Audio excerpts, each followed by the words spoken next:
Ia bagă-te, Uțu, hai!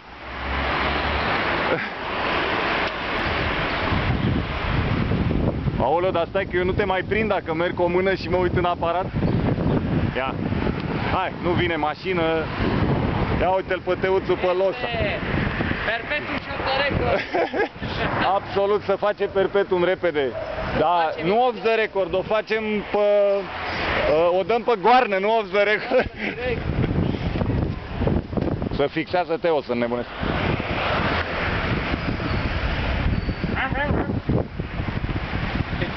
Nici nu mai știu că nu văd pe ecran, dar mă rog. Păi nici, las că mai nu, vezi că eu iau în dreapta, eu mă fac în dreapta, pe aici, pe lângă oameni. Aha. Ia la el ce obișnuit e. Stai așa că trec și eu. L-am făcut din gură, băi. I-am zis să stea așa că trec și eu. Și el a stat. Ia ce bine-i stălul tău. Hai pe aici, da, hai pe străduț. E oribil, de-aia am scos aparatul mai repede, că e oribil pe aici. Bă, deci cât de bine îți stă să nebunesc. Știi ce facem o luăm la el? Da. Nu, păi da, știu. Auzi, îi învăț pe taximetriști, crede-mă. Îi învăț, știu toate sensurile, cum o iau, cum fac. Deci eu pe Ghetotrac, musiu pe Losa, ai grijă? Hai, tati. Și mai rău că e că venim de la spital. E și aia o treabă.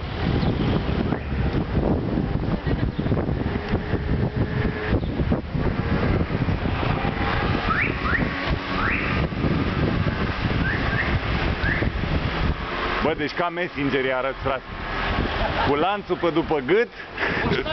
Exact. Bine, trebuie să...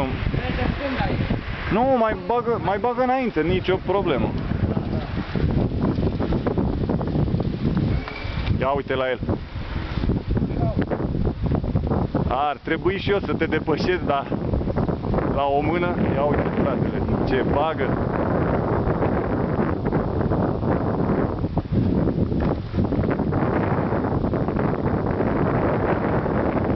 Așa. Hai, poate te depășesc și eu. Da, ne uite pe liber, așa e frumos. Bine, pe fix, dar pe stradă liberă, da? Ia.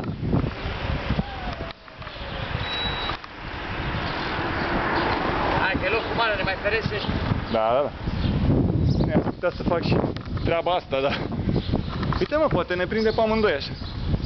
Să vede ceva, nu știu. Zâmbiți, sunteți perpetuum. Sunteți filmați. Wow, Cayenne.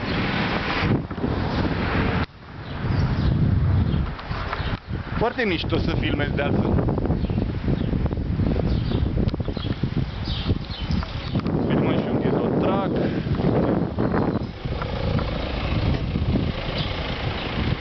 Vezi că vine polițist mort din ăsta.